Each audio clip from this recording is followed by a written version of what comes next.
எல்லாத்துக்கும் வணக்கம். இன்னைக்கு நாம இந்த வீடியோவில் திருநீர் எப்படி தயாரிக்கிறாங்க, திருநீரோட தத்துவங்கள் என்ன, திருநீரை நாம ஏன் டெய்லி நம்ம நெத்தியில இட்டுக்கிறோம், இல்லை நிறைய பேர் இட்டுக்கிறாங்க. ஸோ திருநீரை இடுறதுக்கு உண்டான காரணங்கள் என்ன, திருநீரை எப்படிலாம் நம்ம வைக்கணும், அதனோட பயன்கள் என்னென்ன அப்படிங்கிறத இந்த வீடியோ ஃபுல்லாக பார்க்கலாம். இன்னைக்கு எங்கள் அண்ணன் பொண்ணோட பிறந்த நாள். நம்ம சேனல் மூலியமா அவங்களுக்கு ஹாப்பி பர்த்டே விஷஸ் சொல்லிக்கலாம். Happy birthday Manoj, Chitra. Okay, நம்ம வீடியோக்குள்ள போயிடலாம். எப்பவும் சொல்றதுதான், நம்ம சேனலுக்கு சப்ஸ்கிரைப் பண்ணுங்க, பெல் பட்டன் அழுத்துங்க, லைக் பண்ணுங்க, ஷேர் பண்ணுங்க. வாங்க வீடியோக்குள்ள போலாம்.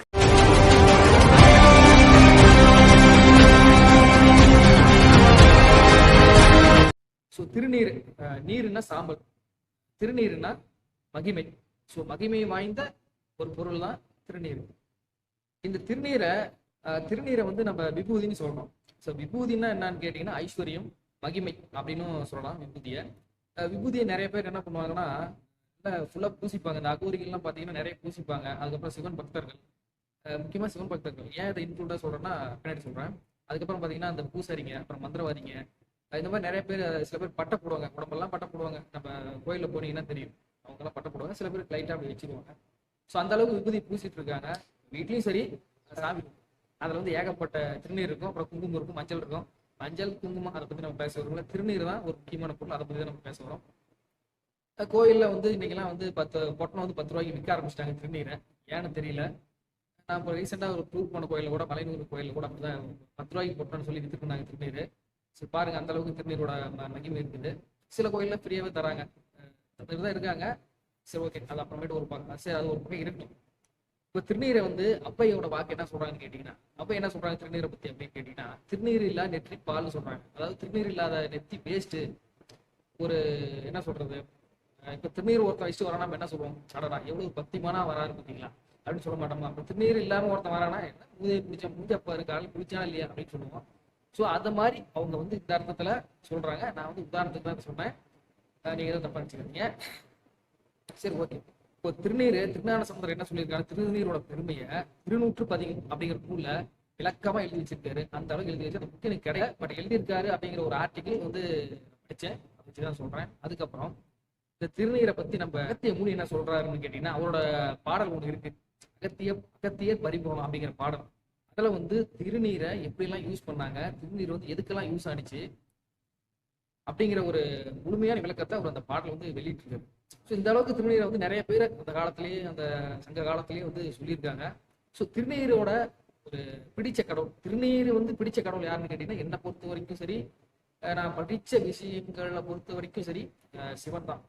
சிவனோட வாகனம் பசு, அதாவது நந்தி. இப்பதான் பாயிண்ட்.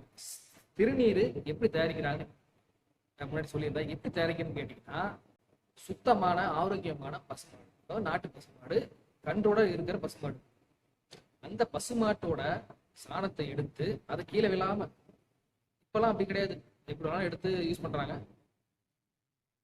அதை அதை எடுத்து சின்ன சின்னதா வரட்டை மாதிரி தட்டி, அதை வெயில்ல ஒரு 10-15 நாள் காய வச்சு, அதுக்கப்புறம் எடுத்து அதை அடுக்கி, அதுக்கப்புறம் இந்த வைக்கோல் இல்லைன்னா அரிசி தவிடு அரிசி தவிடு சொல்றோம் இல்லையா, அரிசியை அரைச்சதுக்கப்புறம் தவிட வரும் பாருங்க, அந்த தவிடு இதெல்லாம் போட்டு சில பல மந்திரங்களால வந்துருச்சு, நல்லா வேக வச்சு, அந்த அனல்லையே ஒரு ஷீட்டை போட்டு கமுத்தி, அந்த அனல்லையே வேக விட்டு அதை 10-15 நாள் கழிச்சு எடுக்கிறாங்க. எடுத்ததுக்கு அப்புறம் அதை நுணுக்கி அதுல வாசனை திரவியங்களை ஜவ்வாது சில பல வேர்கள்லாம் கலந்து அதை ஃபில்டர் பண்றாங்க. ஏன்னா தூசி ஏதாவது தேவையில்லாத பொருள், தவிடுன்னு சொல்றோம் இல்லையா, அதெல்லாம் எரிஞ்சு சாப்பிடாது, அதெல்லாம் கொஞ்சம் ஃபில்டர் பண்றதுக்காக ஃபில்டர் பண்ணி அதுக்கப்புறம் அதை பாக்கெட் பண்ணி விற்க ஆரம்பிக்கிறாங்க. சில கோயிலுக்கெல்லாம் கான்ட்ராக்ட்லாம் இருக்கு, அப்படிலாம் பேச தேவையில்ல. ஸோ அந்த அளவுக்கு திருநீரை மாட்டுச்சாணத்தை தயாரிக்கிறாங்க. ஏன் தயாரிக்கிறாங்கன்னா, மாட்டுச்சாணத்துல இதுதான் காரணம். சிவனோட வாகனம் நந்தி. சிவன் கோயில்ல நிறைய சிவன் கோயில பார்த்துருப்பீங்க, நந்தி தான் முன்னாடி உட்காந்துட்டு இருக்கோம். நந்தி தாண்டி தான் சிவனை பார்க்க முடியுங்கிறது ஒரு கருத்து வீட்டு தான் இருக்குது. அந்த பசுமாட்டத்தை தயாரிக்கிற ஒரு பொருள் என்ன சொல்றது, தெய்வீகமான பொருள் தான் இந்த திருநீர். திருநீரை நிறைய வகையாக பிரிக்கிறாங்க. அதாவது கல்பம், அணுகல்பம், உபகல்பம், அகல்பம், இப்படின்னு 4 வகையா திருநீரை பிரிக்கிறாங்க. என்ன அது கல்பம், அணுகல்பம், உபகல்பம், அகல்பம் அப்படின்னு கேட்டீங்கன்னா, கல்பம் அப்படிங்கிற திருநீர் என்னன்னா, ஒரு கண்டோட இருக்கக்கூடிய ஒரு ஆரோக்கியமான நாட்டு பசுமாட்டு சாணத்தை கீழே விழாம அதை வந்து கையிலையோ இல்லை ஒரு பாத்திரத்திலையோ இல்லை ஒரு தாமரை இலையிலையோ அதை கலெக்ட் பண்ணி அதை சில மந்திரங்கள் ஓதி அதை வந்து தீயில வந்து சுட்டு, அதாவது அக்னியில சுட்டு அது மூலியமா தயாரிக்கக்கூடிய ஒரு திருநீர் தான் கல்பம். ஸோ அணுகல்பங்கிறது காட்டுல இருக்கக்கூடிய மாடெல்லாம் இருக்கு இல்லையா, அந்த மாட்டோட சாணத்தெல்லாம் எடுத்து சுக்லியெல்லாம் வச்சு அதை ஹீட் பண்ணி அதுல இருந்து தயாரிக்கக்கூடியது தான் அணுகல்பம். உபகல்பங்கிறது நம்ம மாட்டு துப்புத்தில் இருக்கக்கூடிய பசுமாட்டோட சாணத்தை கலெக்ட் பண்ணி அது மூலியமா தயாரிக்கிறது தான் உபகல்பம். இப்போ நம்ம யூஸ் பண்ணிட்டு இருக்கிறது, என்னை பொறுத்த வரைக்கும் தமிழ்நாட்டில் யூஸ் பண்ணிட்டு இருக்கிறது இந்த உபகல்பம் அப்படிங்கிற ஒரு திருநீர். ஸோ அகல்பங்கிறது எல்லாராலையும் கலெக்ட் பண்ணி கொண்டு வருது. இந்த தெருவில் அங்கங்கே கிடக்கும் இல்லையா, இன்னைக்கெல்லாம் வந்து இந்த சாணத்தை கிலோ 30 ரூபாய்க்கு நீங்க வாங்கி கலெக்ட் பண்ணி இதை ஒரு பிஸ்னஸாக நிறைய நிறுவனங்கள் வந்து பண்ணிட்டு இருக்காங்க. இது பெரிய நெட்வொர்க்கு. இது நம்மளுக்கு இன்னும் தெளிவாக போனா வீடியோ லெஃப்ட் ஆகும் சரிங்களா. ஸோ அகல்பம் அப்படிங்கிறது கலெக்ட் பண்ணி தயாரிக்கக்கூடிய ஒரு திருநீர் தான். ஸோ திருநீரோட தத்துவம் அப்படின்னு கேட்டிங்கன்னா, அதாவது சிவ தத்துவம் அப்படின்னு கூட சொல்லிக்கலாம். இப்போ வந்து ஒரு உயிர் வந்து பிறக்குதுன்னா வாழும்போது எப்படி வேணாலும் வாழலாம், நல்லவனா வாழலாம், கெட்டவனா வாழலாம், நீ வந்து பணக்காரனா வாழலாம், ஏழையா வாழலாம், ஒரு ஜாதி கிரீனா கூட வாழலாம், எப்படி வேணாலும் வாழ்ந்துருப்பாங்க. ஆனா கடைசியா நீங்க வந்து சாம்பல் தான் அப்படின்னு சொல்லக்கூடிய ஒரு தத்துவம் தான் இந்த திருநீர். அதனாலதான் நீர்னா சாம்பல் முன்னாடி சொல்லிட்டேன். ஸோ அதை வைக்கிறோம், டெய்லியும் அதை வைக்கிறது எப்படின்னா இது உணர்த்துக்காக தான். நீ வந்து வாழும்போது எந்த ஆசையும் இல்லாம, அடுத்தவங்களுக்கு துரோகம் பண்ணாம, அடுத்தவங்களுக்கு தொந்தரவு கொடுக்காம, அடுத்தவங்களை பத்தி நினைக்காம, கெட்ட விஷயத்துக்காக நினைக்காம, நீ வந்து ஒரு அமைதியான ஒரு சார்ந்த நிலையில வாழக்கூடிய ஒரு நல்லவனா வாழக்கூடிய நீங்க வந்து வாழக்கூடிய வாழ்க்கை உனக்கு வேணும்னா நீ டெய்லியும் திருநீர் இருக்கணும் அப்படின்னு திருநீரோட தத்துவம் சொல்லுது. நீ மனுஷனா பிறக்கிற, எப்படி வேணா ஆடலாம், பாடலாம், ஓடலாம், ஓடியாடலாம், கடைசியா நீ சாப்பிடணும்.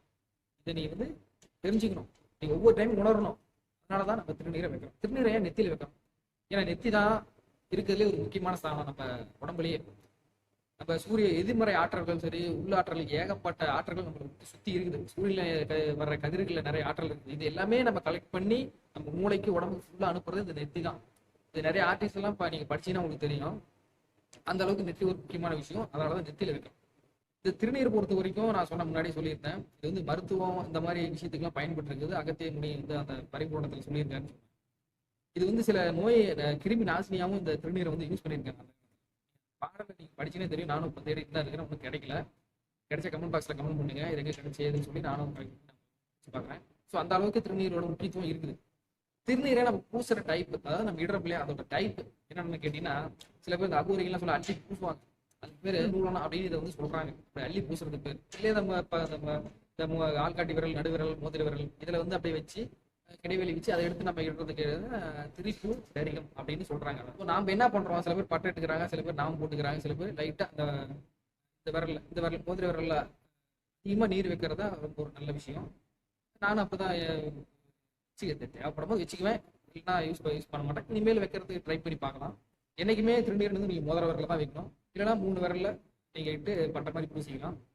அதுக்கப்புறம் இந்த திருநீரை நீங்க எப்படி வைக்கணும்னா, நீங்க என்னைக்குமே கிழக்கு பார்த்து இல்லைன்னா வடக்கு, கிழக்கு பார்த்து தான் திருநீரை மேல பார்த்தபடி வைக்கணும். இல்ல உங்க முன்னாடி கடவுள் இருக்காரு, இல்ல உங்க குரு இருக்காரு அப்படின்னு கேட்டீங்கன்னா அவங்க முன்னாடி தான் திருநீரை மோதிர விரல்ல எடுத்து நம்ம வைக்கணும். இதுதான் அந்த கான்செப்ட். நீங்க காலையில வைக்கலாம், நீங்க அப்புறம் வந்து தூங்கும் போது வச்சுட்டு போய் தூங்கலாம், ஓகேங்களா. அதுக்கப்புறம் இதை நீங்க வந்து என்ன சொல்றது, டெய்லியும் நீங்க இடுறதுனால நிறைய நல்ல விஷயங்கள் உங்களை அறியாமையே நடக்கும் அப்படிங்கிறது அந்த கால தேவாரம், இந்த திருப்பூர்லாம் சொல்றாங்க இல்லையா, இந்த மாதிரி நூல்கள்லாம் திருநீரை பத்தி ஏகப்பட்ட விஷயங்கள் வந்து பாடி இருக்காங்க, சொல்லியிருக்காங்க. ஸோ நம்மளுக்கு முடிஞ்ச விஷயம் எப்படியாவது இந்த திருநீரை பத்தி உங்களுக்கு வந்து சேர்த்துட்டேன். இதுக்கப்புறம் நீங்க இடுறவங்க இடுங்க. ஸோ இட்டு பாருங்க என்னதான் நடக்குதுன்னு சொல்லி. திருநீர் ஒரு முக்கியமான பொருள். படிச்சு தெரிஞ்சுக்கிட்ட விஷயம். திருநீர் ஒரு முக்கியமான விஷயம். நான் திருநீரை பத்தி தான் சொல்றேன். இப்போ வந்து திருநீரை எப்படி தயாரிக்கிறாங்க அப்படிங்கிறதுலாம் தெரியல. கிட்டத்தட்ட எனக்கு வந்து இயற்கை முறையில பழனியில மட்டும் தான் திருநீர் வந்து தயாரிச்சுட்டு இருக்காங்கிறது லேட்டஸ்ட் அப்டேட். ஸோ திருநீரை ஃபுல்லாக நான் சொல்லிட்டேன். இதுக்கப்புறம் வைக்கிறதும் உங்களோட விருப்பம் தான். மீண்டும் அடுத்த ஒரு வீடியோவில் உங்களை மீட் பண்றேன். Until then bye. Raja tech masala YouTube channel. Stay tune. Subscribe பண்ணுங்க, பெல் பட்டன் அழுத்துங்க, லைக் பண்ணுங்க, ஷேர் பண்ணுங்க, கமெண்ட் பண்ணுங்க, சேனலை சப்போர்ட் பண்ணுங்க.